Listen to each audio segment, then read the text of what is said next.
Ghostface, my buddy. Well, yeah, I have a very sort of ambivalent view of myself as an artist or as a filmmaker. Behind every scream, every nightmare, and every shadow lurking in the dark stands a visionary who redefined horror, Wes Craven. From raw terror to meta-brilliance, he turned fear into art. Today, we're diving deep into the mind of a master. This is the legacy of Wes Craven. I think for a long time the killers in horror films moved very slowly, and somehow the hero or heroine, usually the heroine, fell down running away and somehow got caught. So that was, I think, a factor of the sets were smaller in those days, so people had to move more slowly. Wes Craven is one of the most influential and innovative figures in the history of horror cinema, renowned for his ability to combine visceral scares, psychological depth, and social commentary. Born on August 2, 1939, in Cleveland, Ohio, Craven grew up in a strict Baptist household, which left a lasting impression on his worldview and later informed the thematic underpinnings of his films. Before entering the world of filmmaking, Craven led a seemingly unconventional path for a future horror icon. He pursued higher education, earning degrees in English and psychology from Wheaton College and a master's in philosophy and writing from Johns Hopkins University. He worked briefly as a college professor and even dabbled in editing and directing adult films under pseudonyms before making his directorial debut. See? I told you she wasn't going far. Craven burst onto the scene in 1972 with The Last House on the Left, a controversial exploitation film co-produced with Sean S. Cunningham, who would later create Friday the 13th. Inspired by Ingmar Bergman's The Virgin Spring, the film shocked audiences with its raw and unrelenting depiction of violence, immediately establishing Craven as a fearless and provocative filmmaker.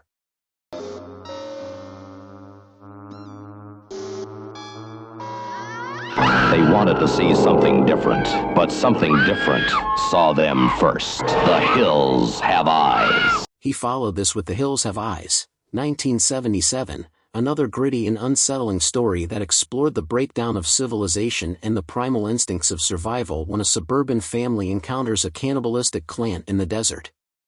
These early films were marked by their low-budget ingenuity, graphic violence, and willingness to push boundaries, earning Craven both acclaim and notoriety within the burgeoning horror genre.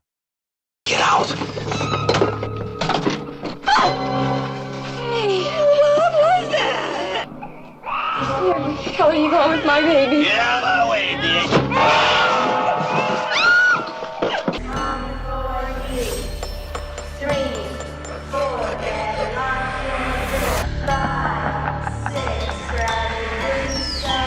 Please, God. This is God. In 1984, Craven changed the horror landscape forever with A Nightmare on Elm Street. This film introduced Freddy Krueger, a grotesque and sadistic figure who preyed on teenagers in their dreams, turning sleep into a battleground. The film's unique blend of supernatural horror and psychological terror, paired with its inventive special effects and exploration of the subconscious, distinguished it from the glut of slasher films of the time. Freddy Krueger became an enduring pop culture icon, and Nightmare spawned a lucrative franchise, though Craven's involvement in the sequels was limited. The character's sinister blend of humor and menace, coupled with the film's exploration of fear as a universal human experience, solidified Craven's reputation as a master of horror.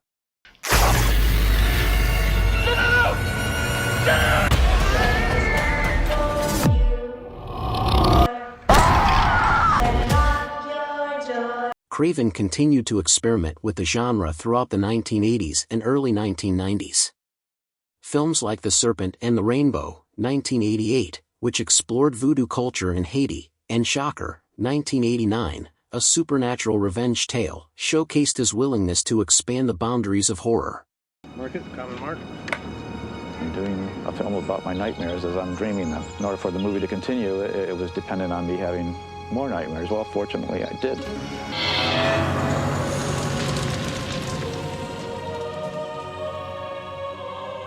Can you come with me in my dreams? In 1994, he delivered one of his most innovative works with Wes Craven's New Nightmare, a meta-horror film that blurred the lines between fiction and reality by bringing Freddy Krueger into the real world. The film was a precursor to Craven's later masterpiece, Scream, 1996, which revitalized the slasher genre with its self-aware characters and sharp commentary on horror tropes. Hello? Hello. Who is this? You tell me your name, I'll tell you mine. I don't think so. Written by Kevin Williamson, Scream combined humor, genuine scares, and a clever deconstruction of audience expectations, making it an instant hit. The film spawned a franchise, all of which Craven directed, further cementing his status as a mainstream horror auteur. You want to die, Sidney? Your mother sure didn't. You creep. Throughout his career, Craven's work was distinguished by recurring themes and motifs.